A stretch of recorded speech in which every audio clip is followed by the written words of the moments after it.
अब चलते हैं हम मॉडर्न फिजिक्स की तरफ।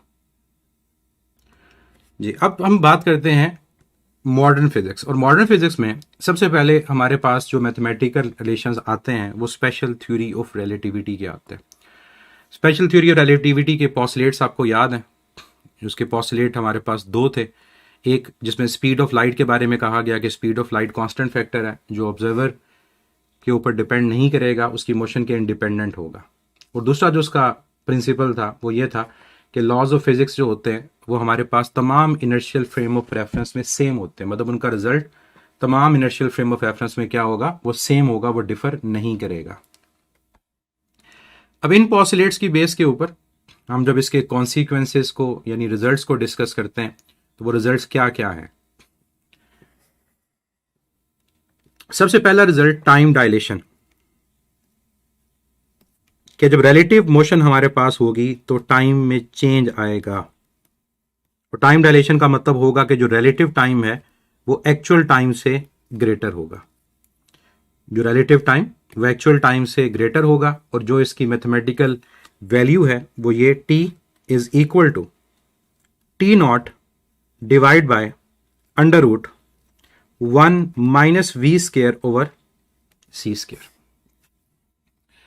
और ये जो फैक्टर है ना आपके पास रिलेटिविटी थ्योरी में अंडर रूट का, under root 1 minus v square over c square, इस फैक्टर को नाम दिया जाता है रिलेटिविस्टिक या लॉरेंस फैक्टर का। और इसकी जो वैल्यू होती है वो 1 से लेसर होती है। तो रिलेटिविस्टिक और लॉरेंस फैक्टर, और वैल्यू हमारे पास इसकी 1 से लेसर। तो जब भी ये फैक्टर डिवाइड हो रहा है इसका मतलब हमारी वैल्यू बढ़ेगी, क्योंकि 1 से लेसर वैल्यू अगर डिनोमिनेटर में हो तो वैल्यू बढ़ जाती है। तो टाइम डायलेशन हमें बताता है कि जो रिलेटिव टाइम है वो एक्चुअल टाइम से ज़्यादा होता है। फिर ये टी नॉट को proper time, rest time, actual time कहा जाता है, और टी को कहा जाता है रिलेटिव टाइम या फिर रिलेटिविस्टिक टाइम। जो दूसरा रिजल्ट हमारे पास वो लेंथ कॉन्ट्रैक्शन का, कि रिलेटिव मोशन के अंदर जो लेंथ है वो चेंज होगी। और लेंथ में क्या चेंज आएगा कि ओवरऑल जो रिलेटिव लेंथ है वो एक्चुअल लेंथ से कम हो जाएगी। तो लेंथ एक्चुअल लेंथ से कम हो गई। इसका फार्मूला डिफर करेगा क्योंकि वैल्यू कम हो रही है ना, तो ये जो रिलेटिविस्टिक फैक्टर है ये मल्टीप्लाई होगा, तभी हमारे पास जो लेंथ की वैल्यू है वो क्या करेगी, डिक्रीज करेगी। फिर हमारे पास रिजल्ट आता है मैस वेरिएशन का, कि मैस हमारे पास वेरी करेगा। और मैस वेरिएशन में टाइम की तरह रिजल्ट ये होता है कि ओवरऑल जो मैस है वो इंक्रीज करेगा। तो मैस वेरिएशन में हम याद रखेंगे कि m जो रिलेटिव मैस है, रिलेटिविस्टिक मैस, वो रेस्ट मैस से ग्रेटर होगा, एक्चुअल मैस से ग्रेटर होगा। और इसका फार्मूला भी टाइम की तरह होगा। ये आपका जो फैक्टर होगा लॉरेंस फैक्टर या रिलेटिविस्टिक फैक्टर, ये डिवाइड हो रहा होगा m नॉट के साथ।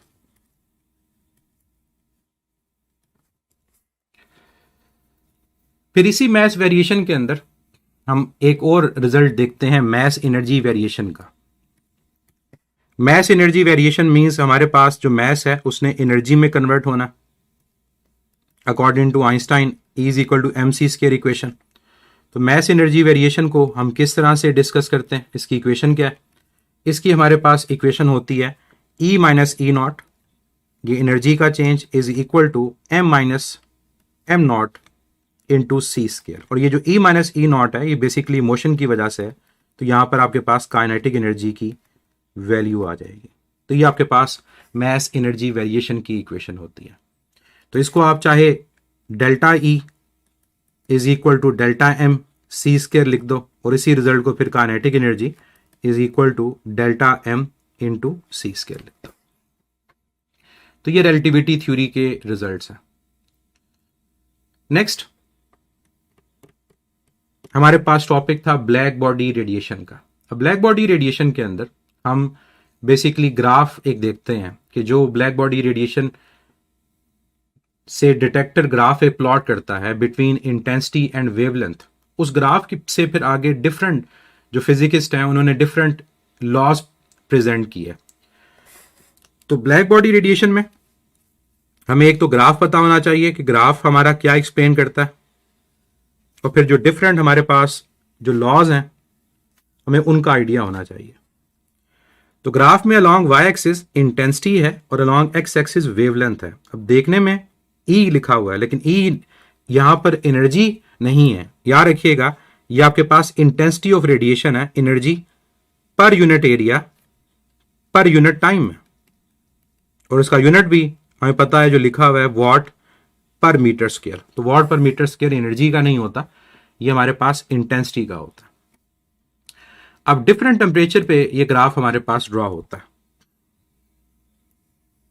हाई टेम्परेचर के ऊपर हमारी इंटेंसिटी ज्यादा होती है, और जैसे जैसे हम देखते हैं कि हमारे पास टेम्परेचर की वैल्यू कम होती जाएगी, हमारे पास जो इंटेंसिटी की वैल्यू है वो रिड्यूस करती जाएगी। और साथ साथ जो इन ग्राफ की पीक्स हैं वो भी हम देखेंगे कि हमारे पास वो शिफ्ट होती जाती हैं फॉरवर्ड।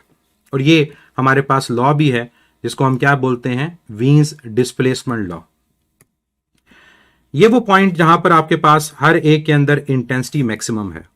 जिस पॉइंट के ऊपर इंटेंसिटी मैक्सिमम होती है, जिस पॉइंट के ऊपर रेडिएशन की इंटेंसिटी मैक्सिमम, उस पॉइंट की वेवलेंथ को लैम्डा मैक्स कहा जाता है। तो लैम्डा मैक्स वेवलेंथ मैक्सिमम नहीं है, ये वो वेवलेंथ है जहां पर इंटेंसिटी मैक्सिमम है। तो ये आपके पास सेकंड के लिए, ये थर्ड के लिए और ये फोर्थ के लिए।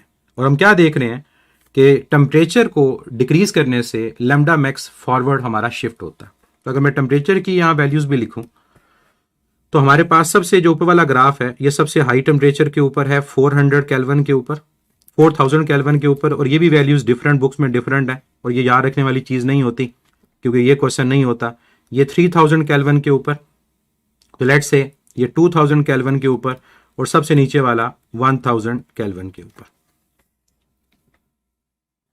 अब ग्राफ से रिजल्ट जो हैं उनकी बात करते हैं। एक चीज हमने ये पढ़ी थी कि एनर्जी जो होती है या इंटेंसिटी वो यूनिफॉर्मली डिस्ट्रीब्यूटेड नहीं होती, कि ब्लैक बॉडी को जब हीट करेंगे और रेडिएशन को एमिट करेगा तो इंटेंसिटी यूनिफॉर्मली डिस्ट्रीब्यूटेड नहीं है। वो हमें ग्राफ से पता चलता है कि लैम्डा मैक्स से पहले और लैम्डा मैक्स के बाद हमारा जो बिहेवियर है वो डिफरेंट है। अगर मैं यहां बिफोर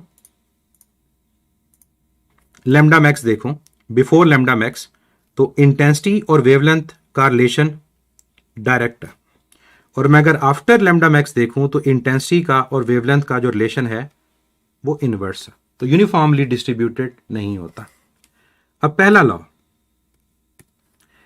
लॉ हमारे पास है वीन्स डिस्प्लेसमेंट लॉ।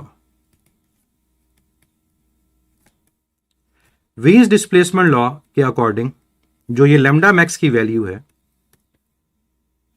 इसका टेम्परेचर के साथ जो रिलेशन है वो इनवर्स है, कि हाई टेम्परेचर के ऊपर लैम्डा मैक्स की वैल्यू कम होगी, नजर आ रहा है, और लो टेम्परेचर के ऊपर लैम्डा मैक्स की वैल्यू ज्यादा होगी।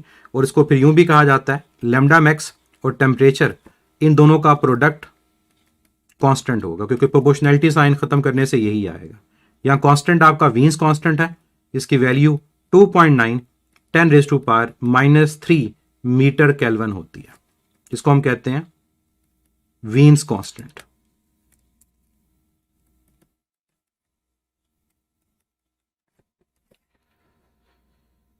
दूसरा हमारे पास जो लॉ है, और ये एक और चीज यहां मैं लिख दूं साथ कि इसकी वैलिडिटी हमारे पास सिर्फ शॉर्टर वेवलेंथ के लिए होती है। ये ओनली वैलिड होता है शॉर्टर वेवलेंथ के लिए। ये पूरे के पूरे इस ग्राफ को एक्सप्लेन नहीं करता। ये मैंने लेक्चर में डिस्कस भी किया था कि पूरे को एक्सप्लेन प्लैंक्स थ्योरी करती है, बाकी कोई भी लॉ एक्सप्लेन नहीं करता। तो इसकी लिमिटेशन ये है कि ये सिर्फ शॉर्टर वेवलेंथ के लिए वैलिड होगा। हमारे पास हायर वेवलेंथ के लिए ये आपका जो लॉ है ये वैलिड नहीं होता। सेकंड जो लॉ हमारे पास इस ग्राफ से डिस्कस होता है that is Stefan Boltzmann law. और स्टीफन बोल्ट्जमैन लॉ ये कहता है कि इंटेंसिटी का टेम्परेचर की 4th पावर के साथ डायरेक्ट रिलेशन होता है, कि जितना हमारे पास टेम्परेचर ज्यादा होगा उतनी हमारे पास इंटेंसिटी की जो वैल्यू है वो भी ज्यादा होगी। और इस चीज को हम एक और तरह से भी एक्सप्लेन करते हैं कि जो ग्राफ में एरिया है, area under the graph, basically वो क्या है, इंटेंसिटी है, वो डायरेक्टली प्रोपोर्शनल है 4th पावर ऑफ टेम्परेचर के। तो इंटेंसिटी और वेवलेंथ के ग्राफ में जो एरिया आपके पास होगा मींस इंटेंसिटी होगी that is directly proportional to 4th power of absolute temperature. अब यहां पर जब प्रोपोर्शनैलिटी साइन एलिमिनेट होता है तो यहां पर कांस्टेंट आता है स्टीफन्स कांस्टेंट, जिसका सिंबल हमारे पास क्या है, सिग्मा। और स्टीफन कांस्टेंट की वैल्यू भी आप लोगों ने याद रखनी है, क्योंकि इससे रिलेटेड अगर कोई न्यूमेरिकल आता है तो उसके लिए रिक्वायर्ड होगा। इसकी वैल्यू है 5.67 10⁻⁻8 वॉट पर मीटर स्क्वायर केल्विन पावर 4।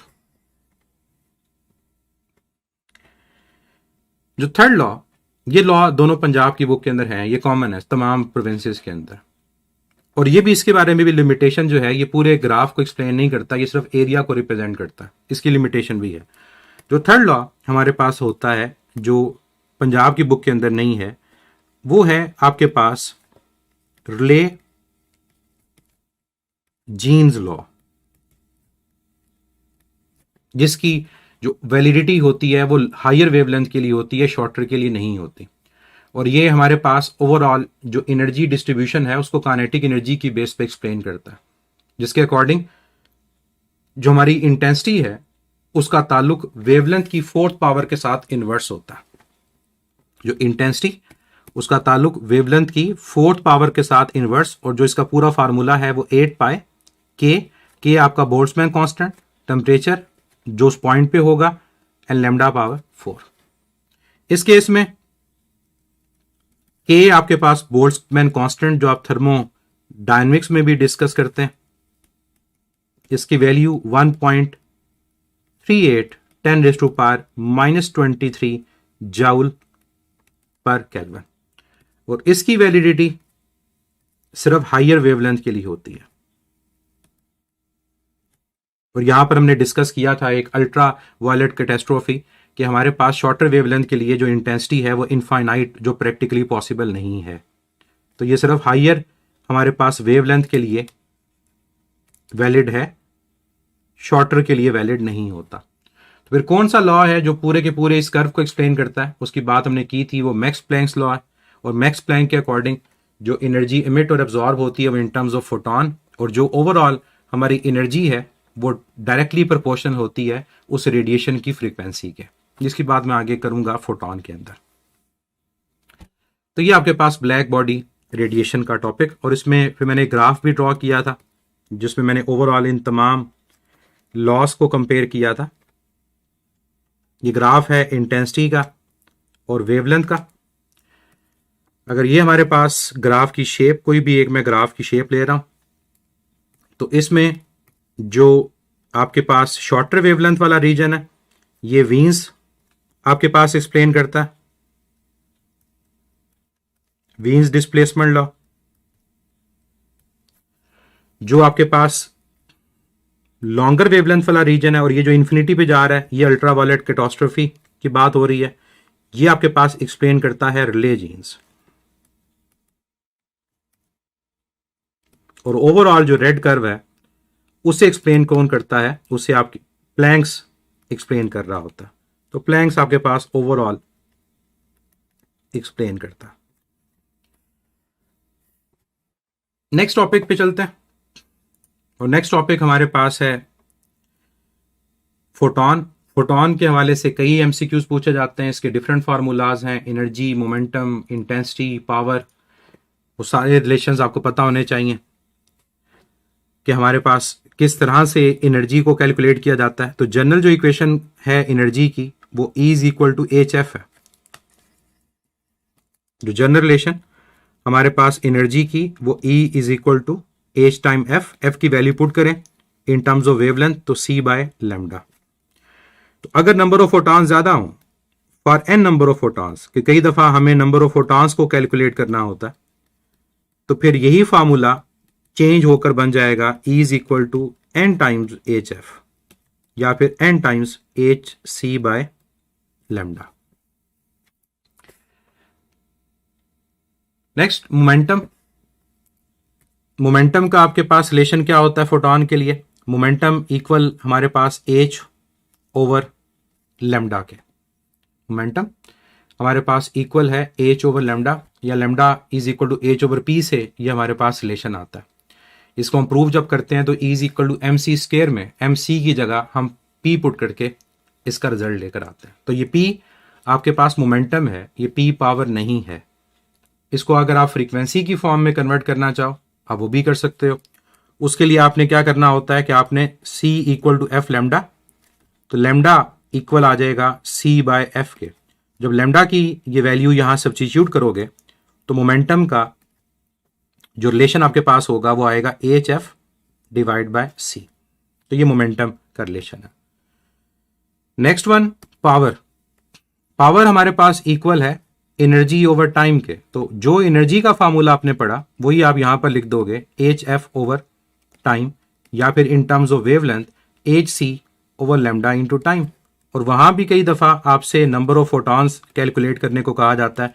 जैसे क्वेश्चन आप लोग देखते हैं कि बल्ब की पावर गिवन है, टाइम गिवन है, नंबर ऑफ फोटॉन्स फाइंड करें, तो फिर आप क्या करते हैं इस फार्मूला के अंदर एन को बस इन्वॉल्व कर देते हैं। फिर कई दफा परसेंटेज गिवन होती है बल्ब की, तो आपने पावर को उसकी परसेंटेज वैल्यू से मल्टीप्लाई करना होता है, तो उससे आपके पास नंबर ऑफ फोटॉन्स कैलकुलेट हो जाते हैं। Next one intensity. Intensity energy पर यूनिट एरिया पर यूनिट टाइम है। तो जो एनर्जी का फार्मूला वही आपके पास इन्वॉल्व होगा h f over area into time, या फिर h c over lambda area into time. तो ये आपके पास फोटॉन से रिलेटेड फार्मूलाज हैं, पावर, मोमेंटम, एनर्जी और इंटेंसिटी का। इसमें सबसे जो फेमस है क्वेश्चंस वो आपके एनर्जी के होते हैं, और उसी के फिर शॉर्टकट भी डिस्कस किए जाते हैं कि किस तरह से हम फाइंड करेंगे शॉर्टकट से एनर्जी को। अगर वेवलेंथ हमारे पास गिवन है या फ्रीक्वेंसी गिवन है तो वो शॉर्टकट क्या है, energy is equal to 1240 electron volt divide by wavelength, और वेवलेंथ किस में होनी चाहिए आपके पास, नैनोमीटर में। तो यहां पर वेवलेंथ की वैल्यू पुट करो, आपके पास डायरेक्ट एनर्जी कैलकुलेट हो जाएगी। और फ्रीक्वेंसी का शॉर्टकट इसका क्या था, 4.14 10 पावर -15। तो ये आपके पास शॉर्टकट आ गया। साथ फ्रीक्वेंसी की वैल्यू पुट करो जो गिवन होगी, इलेक्ट्रॉन वोल्ट में आपके पास आंसर आ जाएगा। तो ये दो शॉर्टकट्स हैं एनर्जी के, कि अगर वेवलेंथ से एनर्जी फाइंड करनी हो या फिर आपने फ्रीक्वेंसी से एनर्जी को कैलकुलेट करना हो।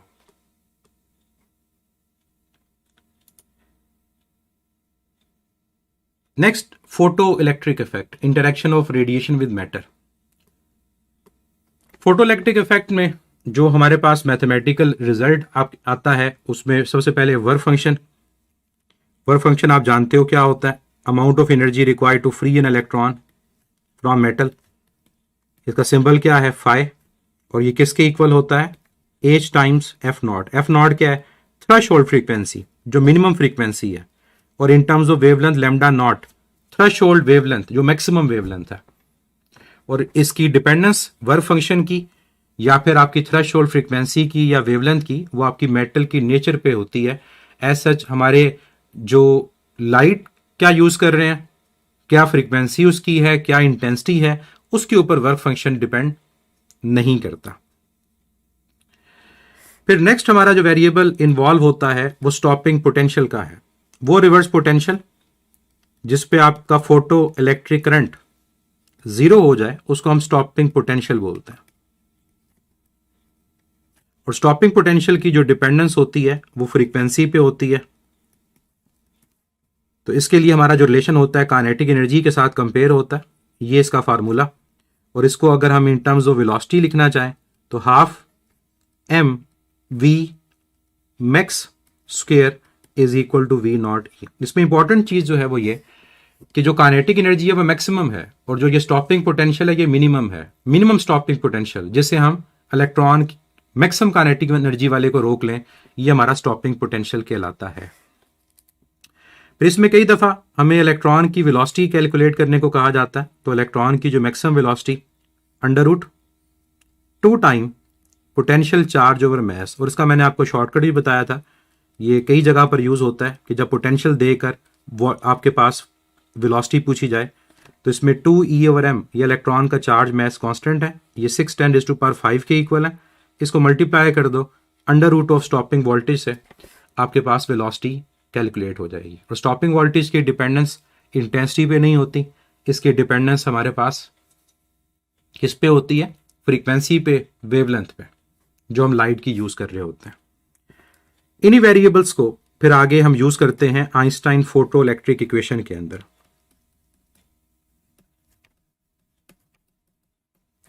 क्योंकि आइंस्टाइन ने फोटो इलेक्ट्रिक इफेक्ट को एक्सप्लेन किया था on the basis of quantum theory, कि जो भी एनर्जी मेटल में अब्जॉर्ब हो रही है वो इन टर्म्स ऑफ फोटोन है।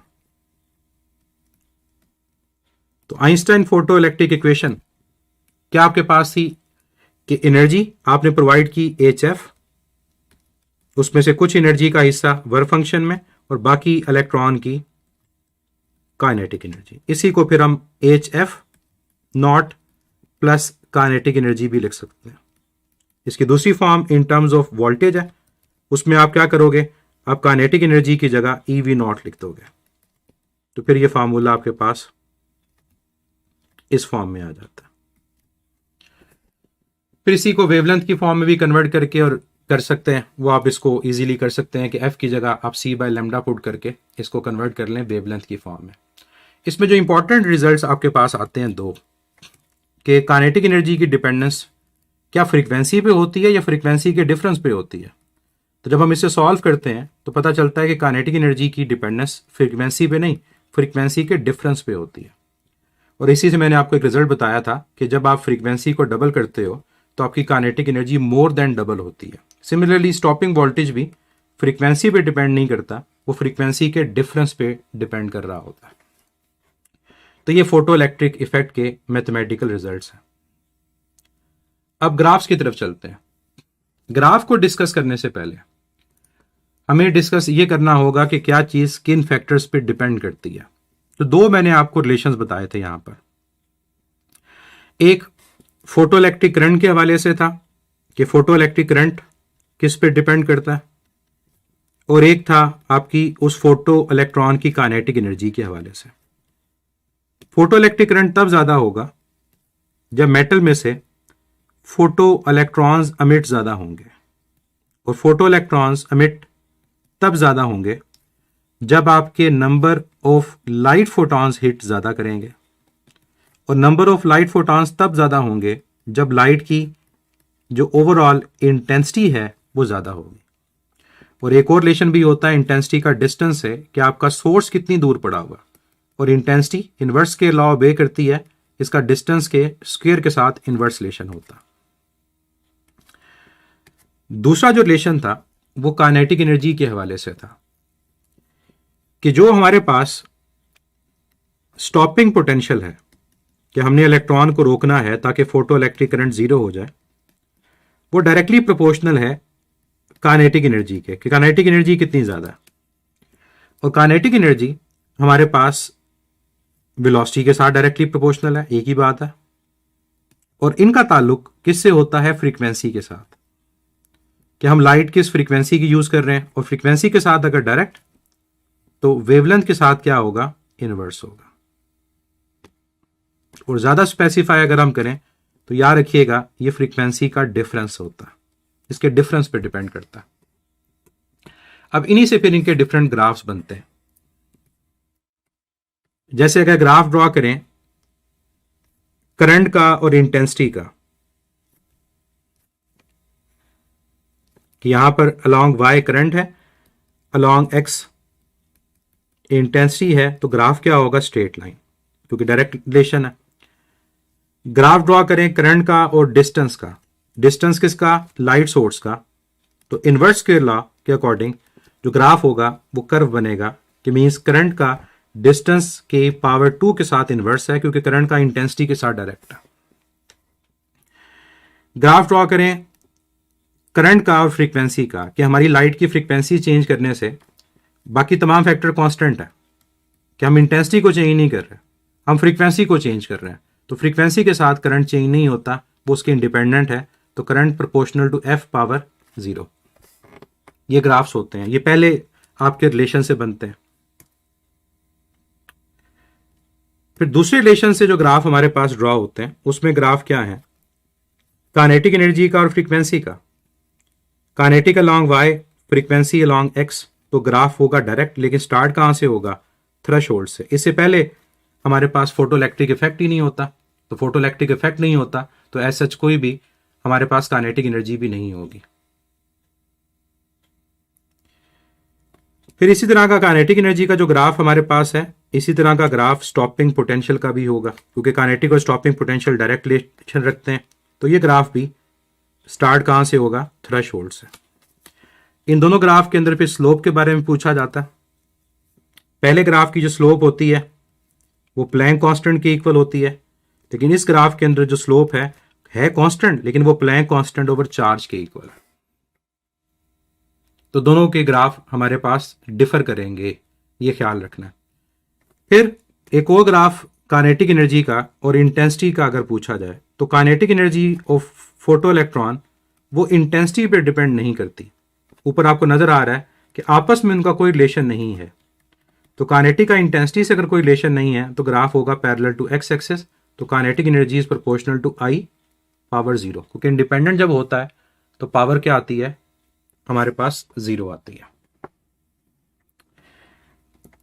फिर एक इंपॉर्टेंट ग्राफ मैंने यहां पर आप लोगों को बताया था। एक ग्राफ कई दफा एग्जामिनर आपको देता है जिससे डिफरेंट वेरिएबल्स आपने फाइंड करने होते हैं। ये ग्राफ हमारे पास होता है या काइनेटिक एनर्जी का या पोटेंशियल का फ्रीक्वेंसी के साथ। इस ग्राफ के अंदर जो डिफरेंट वेरिएबल्स आपसे पूछे जाते हैं वो क्या होते हैं कि आपका ग्राफ का एक्स इंटरसेप्ट कहाँ है, ग्राफ एक्स पे कहाँ कट करता है, वाई इंटरसेप्ट कहाँ है। तो ग्राफ जिस जगह एक्स एक्सिस को कट करता है वो आपके पास एक्स इंटरसेप्ट है, ये वाला। ये आपके पास थ्रेशोल्ड फ्रीक्वेंसी की वैल्यू है। जो वाई इंटरसेप्ट है वो बेसिकली आपकी नेगेटिव एनर्जी है, ये आपके पास वर्क फंक्शन की वैल्यू होती है। अगर ये पॉइंट आपके पास है जहां पर काइनेटिक एनर्जी की वैल्यू मैक्सिमम, तो यहां से लेकर यहां तक ये आपके पास टोटल एनर्जी होगी जो एच एफ के इक्वल होगी। क्यों? क्योंकि ऊपर वाला हिस्सा यहां से यहां तक आपके पास अगर मैक्सिमम काइनेटिक एनर्जी, नीचे वाला वर्क फंक्शन, तो ये टोटल एनर्जी एच एफ के इक्वल है। वो ग्राफ की स्लोप मैं बता चुका हूं, वो प्लैंक्स कांस्टेंट के इक्वल होती है।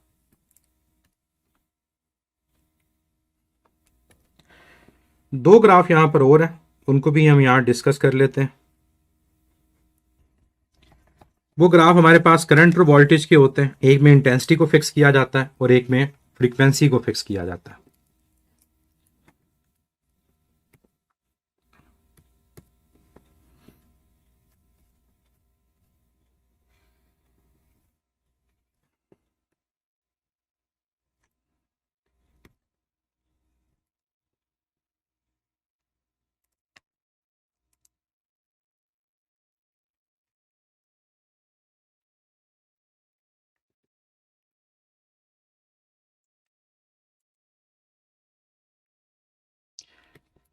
तो पहले ग्राफ के अंदर आपके पास अगर फ्रीक्वेंसी डिफरेंट हो तो फ्रीक्वेंसी के डिफरेंट होने से स्टॉपिंग पोटेंशियल डिफरेंट होगा, करंट की वैल्यू सेम होगी। ये ग्राफ हमें ये एक्सप्लेन करता है कि अगर मैं कहता हूं कि दो हमारे पास लाइट सोर्सेज हैं, एक की फ्रीक्वेंसी f1 है और एक की फ्रीक्वेंसी f2, तो जिसकी फ्रीक्वेंसी ज़्यादा होगी उसका स्टॉपिंग पोटेंशियल, जो नेगेटिव पोटेंशियल है, वो ज़्यादा होगा। तो v1 अगर ग्रेटर है v2 से तो उसकी वजह ये f1 का ग्राफ है, ये f2 का ग्राफ है। लेकिन दोनों की जो इंटेंसिटी है वो सेम है। तो अगर दोनों लाइट इंटेंसिटी सेम होंगी तो दोनों के जो करंट की वैल्यू आएगी वो क्या आएगी? वो सेम आएगी। तो ये ग्राफ बताता है कि जो हमारी करंट है वो उसका ताल्लुक फ्रीक्वेंसी से नहीं होता, और इंटेंसिटी चेंज करने से और इंटेंसिटी कांस्टेंट रखने से हमारे पास स्टॉपिंग पोटेंशियल जो वैल्यू है आप उसको कांस्टेंट नहीं कर सकते, क्योंकि स्टॉपिंग पोटेंशियल फ्रीक्वेंसी पे डिपेंड करता है। सेकंड जो ग्राफ हमारे पास बनते हैं वो कुछ इस किस्म के बनते हैं कि अगर डिफरेंट इंटेंसिटी हो, फ्रीक्वेंसी सेम हो। अब इस केस में जो कंडीशन है वो ये है कि आपके पास जो फ्रीक्वेंसी की वैल्यू है वो सेम है। अब फ्रीक्वेंसी की अगर वैल्यू हमारे पास सेम, तो दोनों के लिए जो स्टॉपिंग पोटेंशियल होगा वो सेम होगा। लेकिन अगर इंटेंसिटी डिफरेंट है, वन की इंटेंसिटी सेकंड लाइट की इंटेंसिटी से ज्यादा है, तो जिसकी इंटेंसिटी ज्यादा उसके करंट की जो वैल्यू होगी वो भी क्या होगी? वो ज्यादा होगी। तो I1 ग्रेटर I2 से, क्योंकि इंटेंसिटी डिफर करती है, लेकिन दोनों के लिए स्टॉपिंग वोल्टेज सेम, क्योंकि फ्रीक्वेंसी क्या है? वो सेम है। जो वर्क फंक्शन है वो एनर्जी पे डिपेंड नहीं करता, वर्क फंक्शन सिर्फ डिपेंड करता है नेचर ऑफ मेटल के ऊपर। तो ये बच्चे आपके पास फोटो इलेक्ट्रिक इफेक्ट के फार्मूलाज और उसके ग्राफ हैं। नेक्स्ट है कॉम्पटन इफेक्ट। कॉम्पटन स्कैटरिंग भी इसको बोला जाता है, जिसमें हम एक्सरेज को यूज करते हैं और एक्सरेज लूजली बाउंड इलेक्ट्रॉन से टकराने के बाद स्कैटर कर जाती हैं। और कॉम्पटन स्कैटरिंग के लिए जरूरी है कि जो इंस्टेंट वेवलेंथ है और स्कैटर्ड वेवलेंथ है उसकी नेचर सेम हो, कि अगर इंस्टेंट वेवलेंथ एक्सरे है तो स्कैटर्ड वेवलेंथ भी एक्सरे ही होनी चाहिए।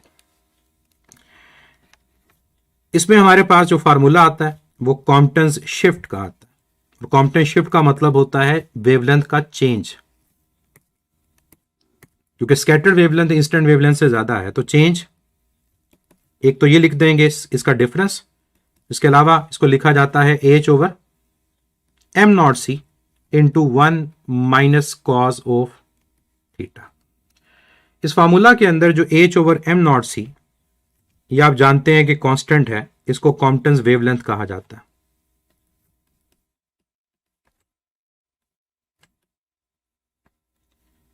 और इसकी वैल्यू भी आपने कांस्टेंट के तौर पे याद रखनी है, 2.43 पिकोमीटर, 2.43 10⁻⁻12 मीटर। सेकंड फार्मूला आपके पास जो यहां से आएगा वो स्कैटर्ड वेवलेंथ का आएगा, और स्कैटर्ड वेवलेंथ का फार्मूला हम ऊपर से अगर लिखें तो स्कैटर्ड वेवलेंथ किसके इक्वल होगी, वो instant wavelength plus Compton shift के इक्वल होगी। और कॉम्पटन शिफ्ट की वैल्यू अगर यहां पुट कर दें तो h/m0c times 1 minus cos of theta. ये कॉम्पटन स्कैटरिंग और कॉम्पटन शिफ्ट का फार्मूला। फिर इन फार्मूलाज को in terms of frequency energy भी लिखा जाता है, ठीक है। फिर डिफरेंट एंगल के लिए कॉम्पटन शिफ्ट की क्या वैल्यूज होती हैं वो मैंने आपको बताया था कि 180 डिग्री पर कॉम्पटन शिफ्ट की जो वैल्यू होती है वो डबल होती है as compare to the Compton wavelength. 0 degree पर दोनों इक्वल होंगे और 90 डिग्री के ऊपर हमारे पास जो कॉम्पटन शिफ्ट है वो कॉम्पटन वेवलेंथ के इक्वल है। तो ये आपको लेक्चर में ये डिफरेंट वैल्यूज मिलती हैं। जो बाकी फार्मूलाज हैं उनको मैं यहाँ मेंशन कर देता हूँ कि जब इसको इन टर्म्स ऑफ फ्रीक्वेंसी लिखा जाता है, क्योंकि फ्रीक्वेंसी कम हो रही है इसलिए फ्रीक्वेंसी आपकी डिनोमिनेटर में आएगी, और बाकी फार्मूला में चेंज ये h/m0c² 1 माइनस कॉस थीटा अगर फ्रीक्वेंसी फाइंड करनी, और अगर एनर्जी फाइंड करनी हो तो एनर्जी भी कम होती है, क्योंकि वेवलेंथ ज्यादा तो एनर्जी, फ्रीक्वेंसी, मोमेंटम ये सब फैक्टर कम हो रहे होंगे, ओवरऑल कंजर्व रहेगी एनर्जी। तो इसका फार्मूला आपके पास बनेगा m0c² और साथ 1 माइनस कॉज ऑफ थीटा। तो ये इसके दूसरे फार्मूलाज हैं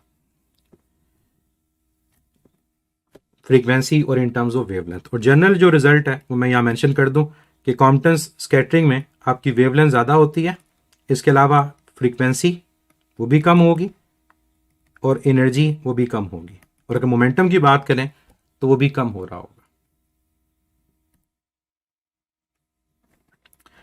नेक्स्ट है पेयर प्रोडक्शन, जहां पर हमारी गैमा रेस कन्वर्ट होती हैं पार्टिकल और एंटी पार्टिकल में।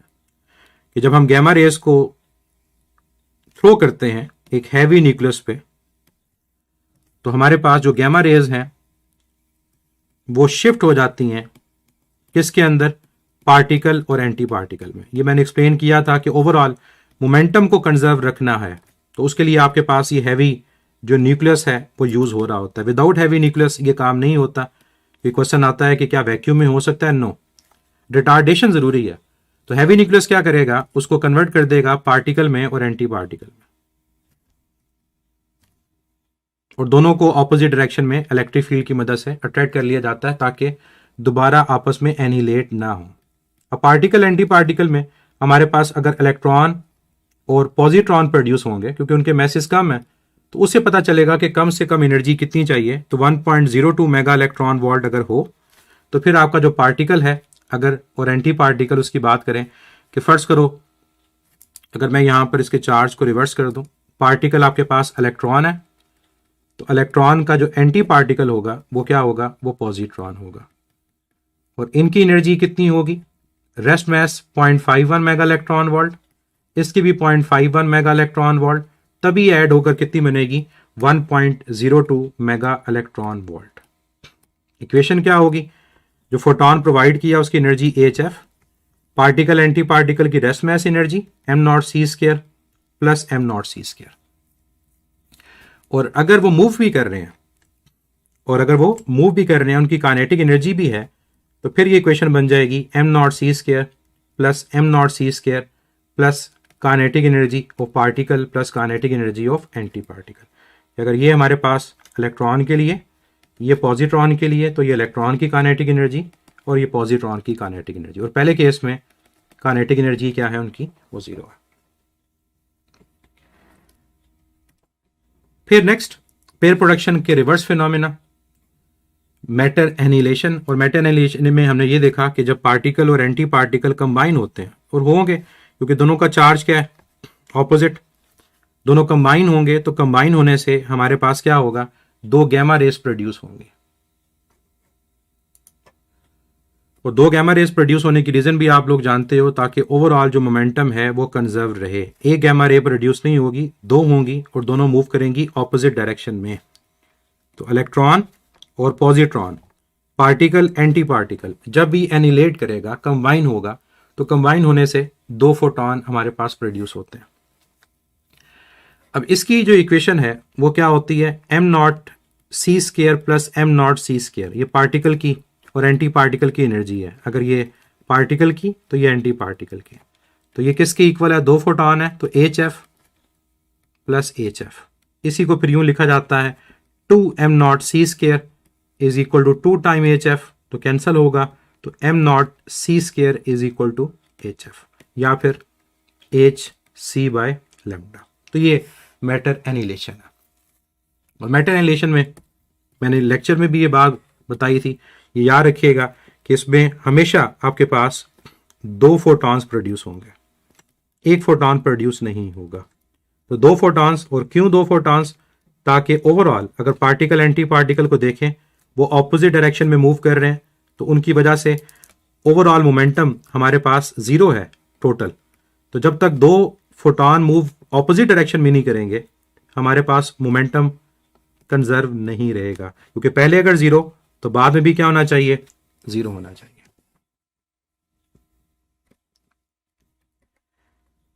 नेक्स्ट डी ब्रॉगली, कि हर वो पार्टिकल जिसका मोमेंटम होता है उसकी वेवलेंथ भी होती है। ये वेव नेचर ऑफ पार्टिकल को एक्सप्लेन करता। किससे एक्सप्लेन करेगा, वेव नेचर ऑफ पार्टिकल को। कि हर वो पार्टिकल जिसका मोमेंटम है उसकी वेवलेंथ भी है, और वो वेवलेंथ किसके इक्वल है, h/p के। तो वेव पार्टिकल ड्युअलिटी, उसको भी बात हमने यहां पर की थी। तो वेव नेचर ऑफ पार्टिकल को डी ब्रॉगली एक्सप्लेन करता। इलेक्ट्रॉन माइक्रोस्कोप, डेविसन जर्मर, वो भी इसी के अंदर आते हैं। क्या फार्मूला डी ब्रॉगली का, lambda is equal to h/p, जो जनरल फार्मूला।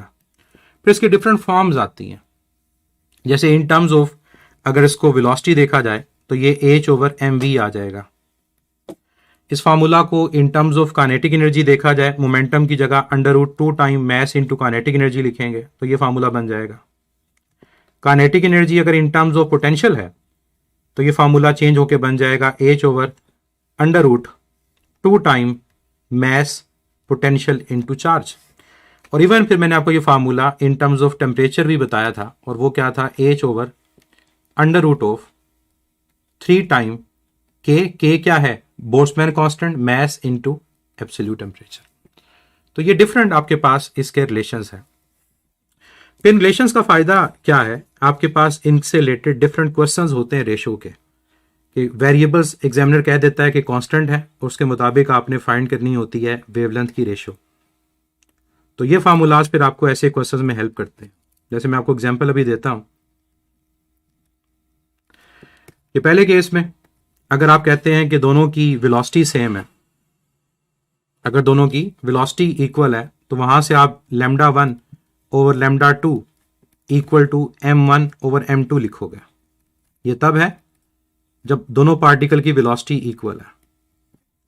सेकंड, यहां से आपके पास जो रिलेशन बनेगा वो बनेगा λ1/λ2 इज इक्वल टू m2/m1 के बजाय वेलोसिटी के अगर आपकी काइनेटिक एनर्जी इक्वल हो तो फिर ये रिलेशन अंडर रूट की फॉर्म में आएगा। है मैस की इनवर्स रेशो लेकिन अंडर रूट के साथ। और अगर आपके पास पोटेंशियल कांस्टेंट हो कि उन पार्टिकल्स को एक्सेलेरेट सेम पोटेंशियल से करवाया, तो फिर अकेला मैस इन्वॉल्व नहीं होगा, चार्ज भी इन्वॉल्व हो जाएगा, m2 ओवर m1 अगर तो इलेक्ट्रॉन और प्रोटॉन है तो तब तो हम कहेंगे कि उनका चार्ज सेम है, लेकिन अगर एक प्रोटॉन है और एक अल्फा पार्टिकल है तब चार्ज डिफरेंट है, वैल्यूज पुट करनी पड़ेंगी। नेक्स्ट, इस केस में आप कहते हैं कि अगर टेम्परेचर इक्वल है तो फिर के एम और के टी और एच कैंसिल हो जाएगा और फिर λ1 ओवर λT इसकी रेशो बनेगी √ऑफ m2 ओवर m1। तो ये बिल्कुल वैसा ही है जैसा आपके पास काइनेटिक एनर्जी का रिलेशन है। तो टेम्परेचर इक्वल होने से आपके ये रिजल्ट आते हैं। तो ये आपके डी ब्रॉगले के डिफरेंट फार्मूलाज हैं। फिर इनसे रिलेटेड हमने क्वेश्चंस को भी क्लास में डिस्कस किया था। ग्राफ डी ब्रॉगले का इतना मुश्किल नहीं होता, ग्राफ आसान है। बस ये ख्याल रखना है कि इस ग्राफ के अंदर आपकी स्लोप प्लैंक कांस्टेंट के इक्वल नहीं होती, कि अगर वेवलेंथ का और मोमेंटम का ग्राफ ड्रॉ करेंगे तो ग्राफ कर्व होगा और इसकी स्लोप प्लैंक कांस्टेंट की इक्वल नहीं होती। इसको आप कैलकुलेट करके भी चेक कर सकते हैं। तो इस वजह से ग्राफ आपका स्ट्रेट भी नहीं है, क्योंकि अगर तो स्लोप किसी कांस्टेंट की इक्वल होती तो ग्राफ पे स्ट्रेट लाइन के इक्वल भी होता। इसकी स्लोप जो आपके पास आएगी वो λ/p जो प्लैंक कांस्टेंट के इक्वल नहीं है। नेक्स्ट, डेविसन जर्मर एक्सपेरिमेंट, जिसने डी ब्रॉगले हाइपोथेसिस को प्रूव किया था। जिसने क्या किया था, इलेक्ट्रॉन बीम को प्रोजेक्ट किया किसके ऊपर, क्रिस्टल के ऊपर। और फिर यहां पर क्वेश्चन पूछा जाता है क्रिस्टल को क्यों यूज किया गया, तो उसकी वजह हमें ये पता है कि जो इलेक्ट्रॉन है उसकी वेवलेंथ का ऑर्डर 10⁻⁻10 और जो क्रिस्टल है उसकी भी इंटर एटॉमिक स्पेसिंग 10⁻⁻10 होती है। तो इलेक्ट्रॉन को एक्सेलेरेट किया, कितना वोल्ट यूज हुआ ये वैल्यू पूछी जाती है, 54 वोल्ट। ये इलेक्ट्रॉन निकल क्रिस्टल से क्या करेगा, डायफ्रैक्ट करेगा। और इसमें जो वैल्यू याद रखनी होती है वो ये कि निकल क्रिस्टल में जो इंटर एटॉमिक या प्लेनर स्पेसिंग है वो कितनी है, तो वो 0.91 10⁻⁻10 मीटर है। फिर ये इलेक्ट्रॉन यहां से क्या करेगा, स्कैटर करेगा। अब इलेक्ट्रॉन जब स्कैटर करेगा तो यूजिंग डिटेक्टर एंड स्केल हम उसके एंगल को फाइंड करते हैं कि किस एंगल के ऊपर वो स्कैटर हुआ। और ये जो एंगल हमारे पास है, अगर सेकंड क्वाड्रेंट तो 115, अगर फर्स्ट तो 65। इसको स्कैटरिंग एंगल का नाम दिया जाता है, डायफ्रैक्शन एंगल का या ग्लासिंग एंगल का। जो रिजल्ट यूज किए डेविसन जर्मर एक्सपेरिमेंट में वो दो थे, एक डी ब्रॉगले, और डी ब्रॉगले का जो formula in terms of potential h over √2 time mass potential into charge, और दूसरा जो यूज हुआ वो ब्रैग्स लॉ था। और ब्रैग्स लॉ के according m λ is equal to 2d sine theta, m order of diffraction जो 1 के इक्वल है। और दोनों से कैलकुलेट की गई वेवलेंथ, और दोनों से जो वेवलेंथ का रिजल्ट आया वो सेम आया, 1.65 10⁻⁻10 मीटर। जिससे ये आइडिया हुआ कि ओवरऑल जो डी ब्रॉगले का हाइपोथेसिस है वो करेक्ट है। तो ये कुछ में फार्मूलाज नहीं है, बस एक तरह से मैंने आपको जनरली रिवाइज करवा दिया और वैल्यूज आपको बता दी है। Next, uncertainty principle. इसके दो आपके पास अनसर्टेनिटी प्रिंसिपल की फॉर्म्स हैं, एक पोजीशन मोमेंटम और एक एनर्जी टाइम। और इस प्रिंसिपल के अकॉर्डिंग आप साइमल्टेनियसली दो फिजिकल क्वांटिटीज को हाई एक्यूरेसी से फाइंड नहीं कर सकते। और जब भी आप उनको कैलकुलेट करने की कोशिश करोगे तो हमारे पास एक अनसर्टेनिटी उनमें इन्वॉल्व होगी, फंडामेंटल अनसर्टेनिटी, जिसका प्रोडक्ट हमारे पास किसके इक्वल होगा, प्लैंक्स कांस्टेंट के इक्वल। तो एक है position momentum uncertainty principle form, ठीक है, या सिंपल इसको मैं पोजीशन मोमेंटम कह देता हूं। और दूसरा हमारे पास जो है वो एनर्जी टाइम है। एनर्जी और टाइम ये भी दो वेरिएबल्स साइमल्टेनियसली हाई एक्यूरेसी के साथ फाइंड नहीं होते। इनके मैथमेटिकल फॉर्म्स क्या हैं, डेल्टा एक्स पोजीशन की अनसर्टेनिटी, डेल्टा पी मोमेंटम की अनसर्टेनिटी। और इन दोनों का प्रोडक्ट इक्वल हमारे पास किसके है, या इक्वल या nearly equal to Planck's constant. फिर कई दफा न्यूमेरिकल इसमें आते हैं जहां मोमेंटम की जगह वेलोसिटी, तो यहां m∆v आपके पास इन्वॉल्व होगा। जो एनर्जी टाइम है उसके अकॉर्डिंग एनर्जी टाइम इनका प्रोडक्ट वो आपके पास nearly equal to Planck's constant होगा। और ज़्यादातर बुक्स में जो आपके पास ये प्लैंक कांस्टेंट नहीं है, बल्कि प्लैंक कांस्टेंट की जगह आपके पास reduce form of Planck constant है, जिसको एच कट कहा जाता है। ये रिड्यूस फॉर्म है, और इस रिड्यूस फॉर्म की जो वैल्यू है वो 1.05 10⁻34, क्योंकि ये h/2 पाई के इक्वल है। तो बेसिक बात यह है कि जो ओवरऑल अनसर्टेनिटी का प्रोडक्ट होगा वो होगा प्रेजेंट, लेकिन स्मॉल होगा। तो ये दो हमारे पास मैथमेटिकल इसके रिजल्ट्स आते हैं अनसर्टेनिटी के। तो ये बच्चे आपके पास मॉडर्न फिजिक्स के फार्मूलाज की रिवीजन थी।